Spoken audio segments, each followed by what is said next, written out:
seorang oknum polisi berinisial P melepaskan tembakan berkali-kali di Kompleks Polri Ragunan Pasar Minggu, Jakarta Selatan pada Jumat 20 Mei.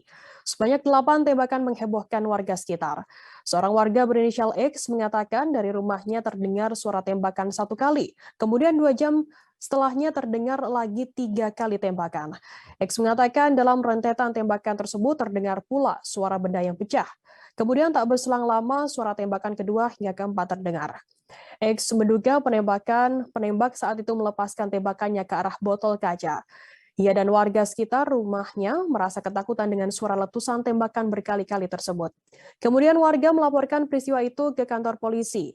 Ia dan warga mengetahui penembak tersebut merupakan oknum polisi berpangkat perwira, sehingga warga tak berani menegur langsung polisi tersebut. Selesai adanya laporan tersebut, Polda Metro Jaya memastikan bahwa oknum polisi berinisial P itu telah diamankan. Kabid Humas Polda Metro Jaya, Kombes Pol Endra Sulpan mengatakan P merupakan anggota Korps Brimob Polri Kelapa II Depok. Menurut Sulpan, P saat ini tengah diperiksa oleh Propam Korps Brimob Polri. Sulpan sendiri tidak menjelaskan secara rinci untuk kronologi P melepaskan tembakan itu. Sulpan hanya menyebutkan bahwa P melepaskan tembakan sebanyak 8 kali.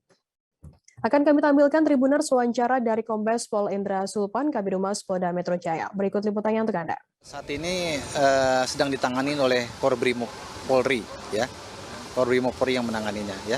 Nah, jadi pelakunya sudah diamankan dan saat ini ada di Korbrimob Polri, ya. Oke. Terima kasih sudah nonton. Jangan lupa like, subscribe, dan share ya.